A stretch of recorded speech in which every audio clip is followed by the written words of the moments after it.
Всем салам алейкум, братья и сестры. Я к вам с обращением по поводу нынешней ситуации в таких странах, как Кыргызстан и Таджикистан. Во-первых, прошу вас, не ведитесь и не слушайте разные провокационные ролики с оскорбительными словами, там кыргызы такие, таджики такие. Какая разница, кыргызы мы или таджики? Прежде всего мы люди, мы мусульмане. Нам запрещено развязывать войны между собой, тем более в этот священный месяц Рамазан.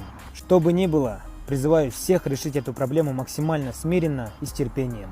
Помолитесь, сделайте дуа, это будет лучше для вас. Напоследок напомню об очень важном хадисе. Наш пророк Мухаммад саллаллаху алейхи вассалям сказал: если два мусульманина скрестят свои мечи, то и убивший, и убитый окажутся в огне ада.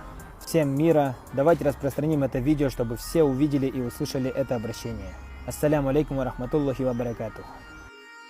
Наша земля, наша земля. Ваша земля 2 метра могилы, и моя земля 2 метра могилы. А в судный день ответим перед Аллахом. Можем попасть за это в ад. Я сам киргиз, альхамдулилля, я мусульманин. Но, имейте в виду, в том мире мы попадем, нас не будет делить Аллах. А ты киргиз, ты таджик, ты узбек, ты чеченец, ты дагестанец. Мы все в одно лицо будем, братья. Из этого пророк Мухаммад саллаллаху алейхи вассалям говорил, что все мусульмане братья. Я вот таджик. У меня есть близкие друзья киргизы. Такие друзья, которые меня всегда вот помогали. Я им помогаю, поддерживаю. В трудные моменты они рядом. И за то, что левые люди делают так, что на границах Таджикистана и Кыргызстана происходит война, да.